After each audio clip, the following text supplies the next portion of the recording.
In this video, we're going to do a quick rundown on the specs of the OUYA Android-based video game console. So let's get to it.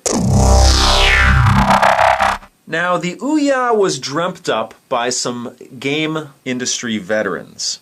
So to get their company up and running, and to get the OUYA built, they turned to Kickstarter. And originally their goal was $950,000. Well, as many of you know, they more than surpassed that goal, almost by tenfold. They raised $8.5, almost $8.6 million on their Kickstarter initiative, which makes it one of Kickstarter's success stories.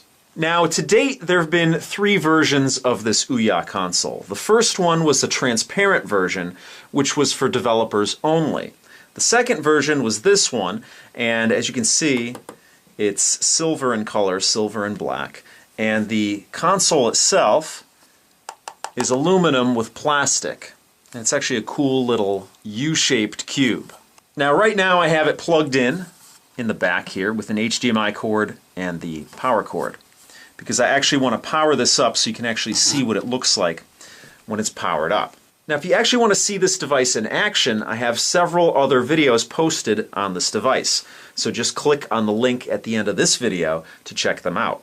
Anyway, getting back to what I was saying, there are 3 versions of the device. The transparent one, this one, and then there was sort of a bronze-colored one that went out to backers that spent, I believe it was $140. This device here cost me $99.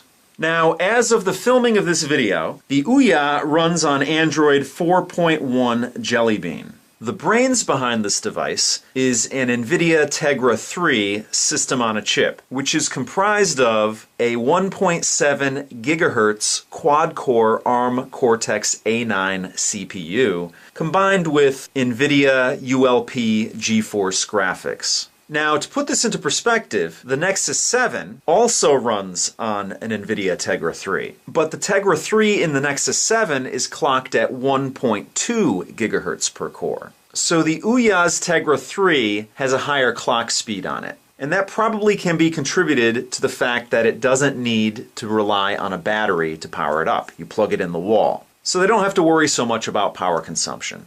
It has 8 gigs of internal flash storage, 1 gig of RAM, and as I showed you, it has an HDMI port on the back which can display from 720p to 1080p on your television set. Now, there's actually a micro USB port on the back of the device right here, and that's for connecting the OUYA to your computer. There's also a USB 2.0 port on the back here as well. So you can actually take a flash drive and plug it into the back of the device. Now, the OUYA is ROM friendly. It comes with several emulators on it. Now, the controller is a wireless controller, as you can see, and it uses Bluetooth to communicate with the OUYA. And that's Bluetooth LE 4.0. And speaking of the controller, let's take a closer look at it. Fits nicely in the hand, and in my opinion, it's pretty substantial. Doesn't feel cheap or anything like that.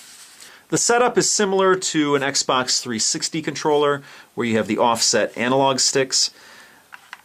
They're rubberized, and they actually press as well. You have your 4 face buttons, the OUYA buttons. You have your cross-directional controller here, and in the center is a touchpad. You have your OUYA button here, and up front you have 2 triggers and 2 shoulder buttons. I actually think it's pretty cool. Like I said, it's pretty substantial in my hands.